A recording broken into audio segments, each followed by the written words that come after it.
Yes, welcome everyone to another episode of Cannabis News with Joe Klare. It is June 26th, 2018. I am your host, Joe Klare. You can check out marijuanatimes.org. Of course, it's presented by the Marijuana Times. marijuanatimes.org, click that video tab. You can find all the episodes of Cannabis News. Also, if you want great articles by great writers, you find that there as well. Check us out on marijuanatimes.org. We're also on Apple Podcasts. Search Apple Podcasts for the Marijuana Times. And Vimeo, now our major video platform, vimeo.com/marijuanatimesx. You can find us there as well. Today, we're talking about big news from the Food and Drug Administration when it comes to CBD and a specific CBD drug being approved. Also, polls out of the United States and Britain when it comes to legalization. We'll talk about all of that coming up, of course. First, Cannabis News brought to you by Natureside, nature-side.com. Check out their organic, all-natural pesticides, grow safe and poison-free with Natureside. Don't use harmful chemicals. Be regulatory compliant in the state that you are growing in. You can do all of that with Natureside, nature-side.com. Go check them out. They're a proud sponsor of Cannabis News with Joe Klare. So thank you to them. This first story is from Julia Granowitz over at marijuanatimes.org.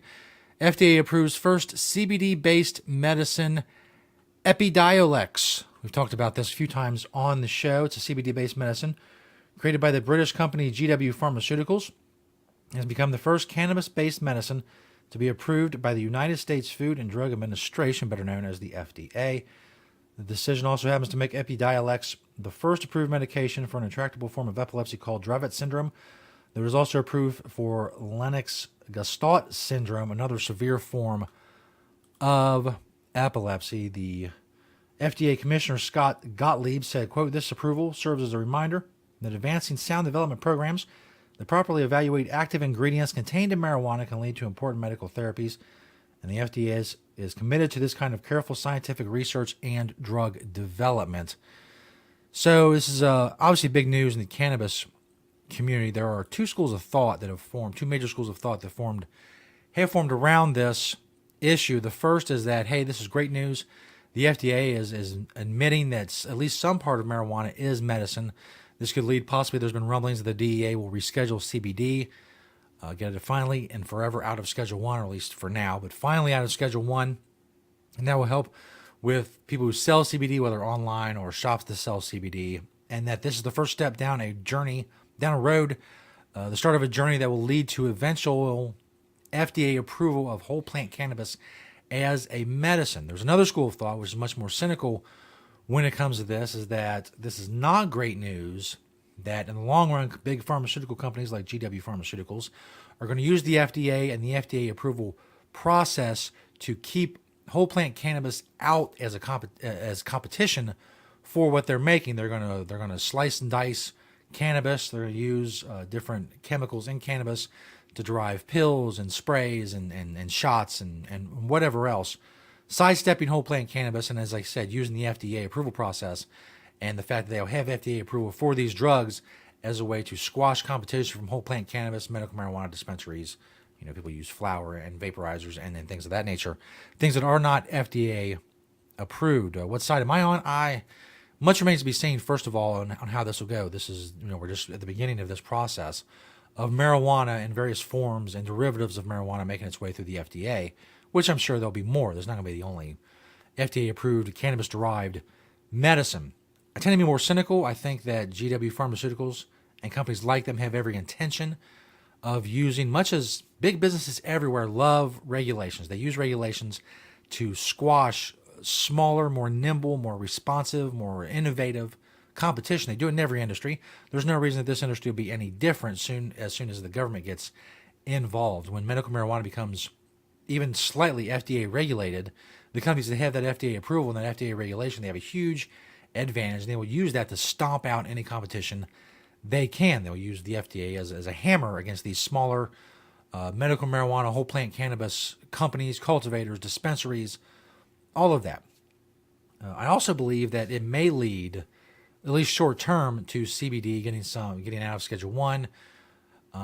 But whether or not that will lead to whole plant cannabis becoming FDA approved, I'm not holding my breath. I mean, obviously, obviously I have nothing to compare it to. I have no reason My cynicism comes from the years of the FDA avoiding this issue, and they're just now getting into the issue when when companies like GW Pharmaceuticals are involved. I don't think that's a coincidence.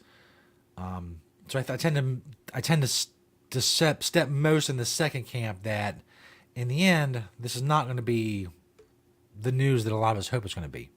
It's going to be big pharmaceutical companies using cannabis derivatives and not whole plant cannabis to make drugs that doctors will be able to prescribe, and in the end, CBD people, whole plant medical marijuana people, they're going to get cut out, or these companies are going to do their best to cut these people out. I may be wrong. I hope I'm wrong. I would love that if the FDA would approve medical marijuana. I don't care personally. I mean, the FDA approved drugs kill tens of thousands of people every year. I'm not one of those people that says, oh, well, the FDA approved this. Wow, it's much safer than things the FDA hasn't approved. I really don't buy that across the spectrum of, you have products that they have not been approved and products they have approved. They have a history of keeping products that can help people off the market. They have a history of approving products that are dangerous and they have to be recalled. I'm not big on, hey, it's the FDA, but a lot of people, especially when it comes to lawmakers, that FDA approval is big for them, and the DEA is going to look at that as well, and who they go after. They're not going to be raiding GW pharmaceutical plants anytime soon, or factories, or whatever, or doctors.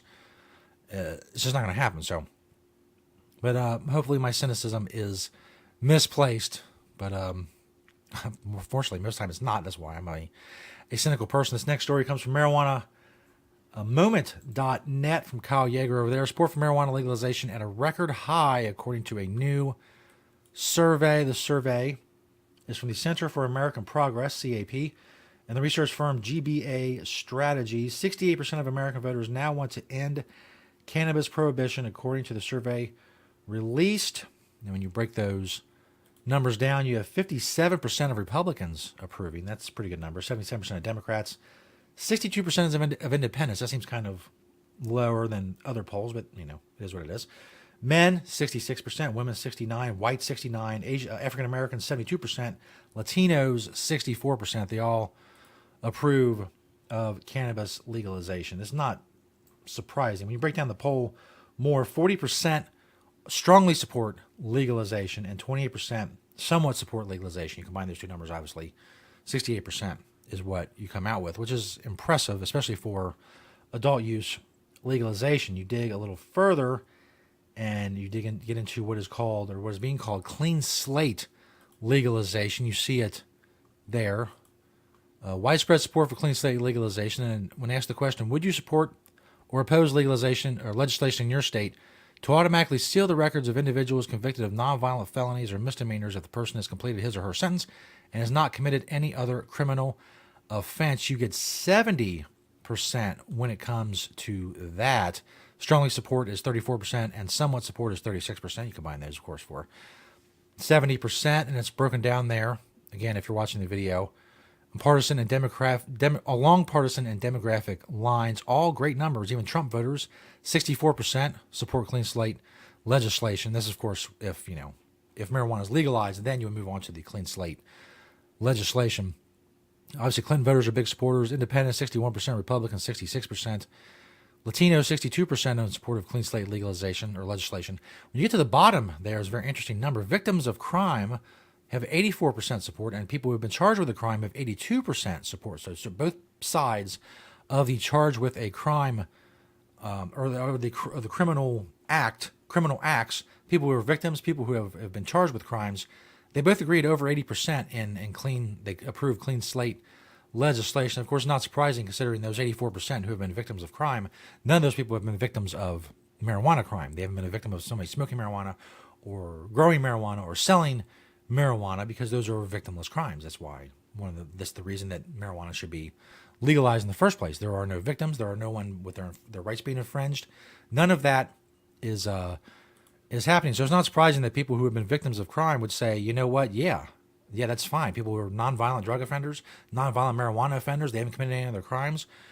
Sure, clean their records, give them opportunities in employment and education, because they've never gone to the police and say, oh my God, someone smoked a joint. I'm traumatized. maybe they've been robbed and assaulted and things of that nature, and they think, well, maybe violent crime should have, be a little more important than non-violent ones. So that's a very interesting poll out of the United States. We go to Britain, across the pond, Mum. That's right. You get dope impressions here too for the show. It's not just me sitting here talking about cannabis news. I bring a wide array of talents to the show.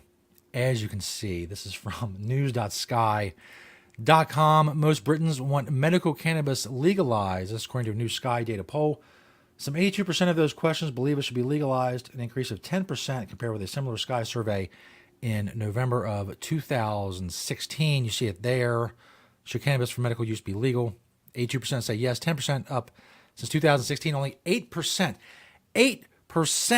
say no for medical marijuana in Britain. That number has fallen 7% since 2016. So even 2 years ago, it was only 15%. You're not going to get much better than that when it comes to polls. When they talk about, they asked about legalization of recreational adult use, marijuana, well, of course, things change a bit. 41% support that. Should cannabis for recreational use be legal? 41% say yes, up 4% since the poll in 2016. 40% say no. That is down 6% since 2016. So, of course, recreational marijuana getting better, the support for it getting better in Britain, but they're still a long way from that. They're still battling over, whether or not very, very sick children should be able to have CBD oil that's allowed in the country in the first place. It's already allowed, but whether or not it should be allowed to have it, well, that's a different thing altogether. But medical marijuana, 82%, 8% against, that's pretty much a slam dunk when it comes to polls. They can stop taking polls. That issue is done.